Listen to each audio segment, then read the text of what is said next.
Assalamualaikum warahmatullahi wabarakatuh. Apa kabar teman-teman? Semoga semuanya dalam keadaan sehat walafiat ya.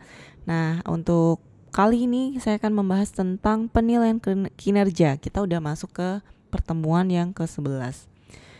Penilaian kinerja kita juga udah bahas di akuntansi manajemen, tapi ini nanti kita akan lebih membahas juga yang belum kita bahas di akuntansi manajemen.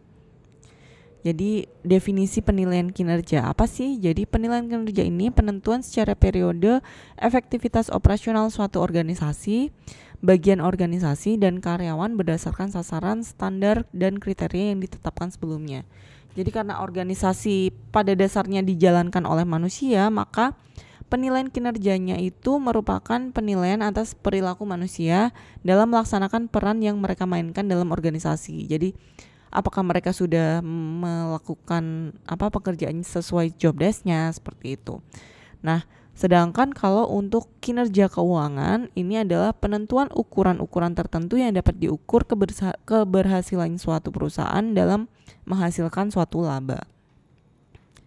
Tujuan penilaian kinerja di sini untuk menekankan perilaku yang tidak semestinya dan untuk merangsang atau menegakkan perilaku yang semestinya diinginkan melalui umpan balik hasil kinerjanya dan waktu serta penghargaan baik yang bersifat intrinsik maupun ekstrinsik. Jadi fungsi untuk penilaian kinerja ini lebih ke psikologis atau perilaku ke setiap manusia atau karyawannya. Misalkan dalam suatu perusahaan jika kita punya standar penilaian kinerja, maka karyawan tersebut akan melakukan pekerjaan sesuai dengan job desk-nya dan mencapai tujuan yang diinginkan oleh suatu perusahaan tersebut. Seperti itu.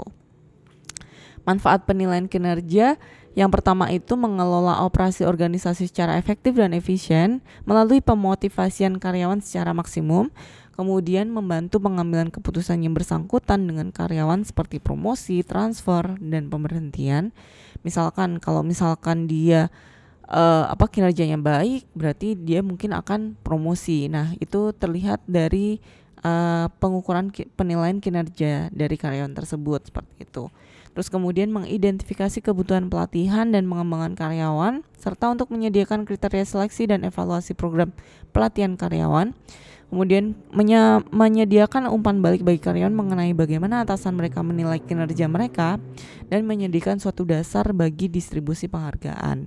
Nah, di sini jika penilaian kinerjanya bagus, terus nggak ada komplain dari teman-temannya ataupun atasannya, maka mungkin dia akan dapat penghargaan. Nah, di sini diukur dari penilaian kinerja karyawan tersebut, misalkan seperti itu. Kerangka untuk merancang sistem penilaian kinerja, yang pertama itu strateginya dulu. Strateginya apa? Terus apa sih yang penting untuk diukur? Kemudian apa yang diukur ini diselesaikan.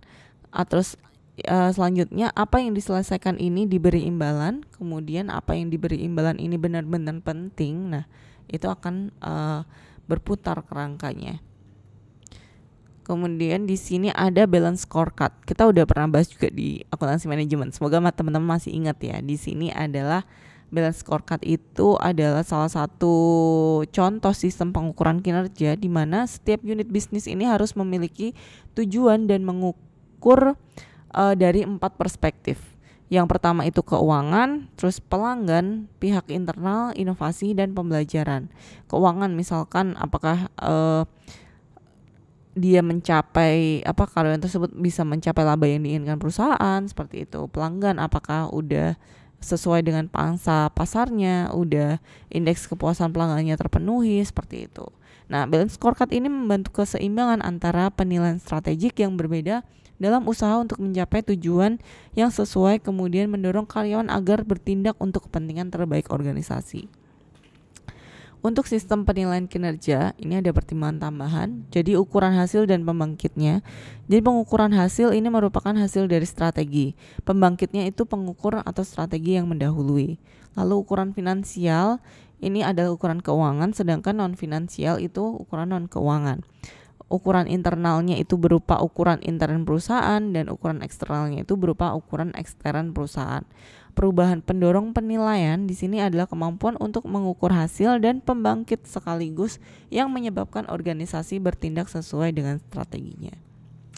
Hubungan sebab akibat antara ukuran itu, jadi perspektifnya kan tadi ada 4 perspektif, ada inovasi dan pembelajaran, bisnis internal, konsumen, dan finansial.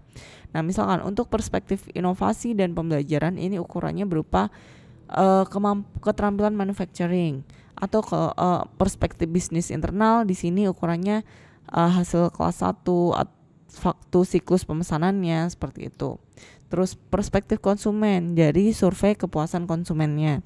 Kemudian untuk perspektif finansial di mana kita dapat melihat ukurannya dari pertumbuhan penerimaan penjualan. Faktor keberhasilan ukuran non finansial bisa macam-macam. Tadi udah disebutkan ada pangsa pasar, ada kepuasan pelanggan dan lain-lain. Kemudian kalau untuk proses internal, kunci keberhasilannya itu ada pemanfaatan kapasitas, pengiriman tepat waktu, perputaran persediaannya, kualitasnya lebih bagus, dan lain-lain. Sedangkan untuk pelaksanaan sistem penilaian kinerja, yang pertama itu mendefinisikan dulu strateginya. Balance scorecard ini dapat digunakan untuk menjalin hubungan antara strategi dengan tindakan operasional. Kemudian yang kedua, mendefinisikan dulu pengukur dan strateginya.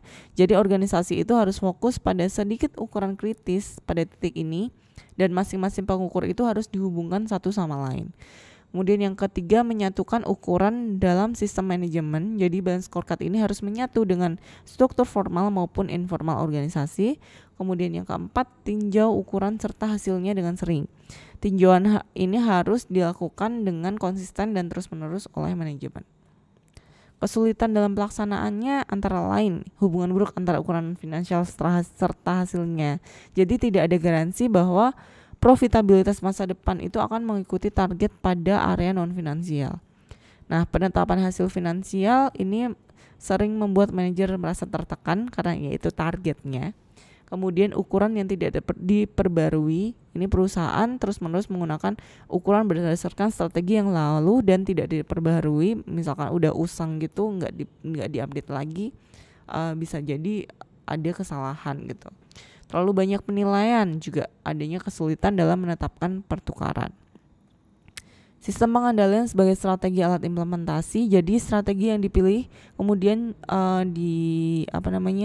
dicari faktor keberhasilan pentingnya itu apa, kemudian baru dirancang dan operasi sistem pengendalian manajemen.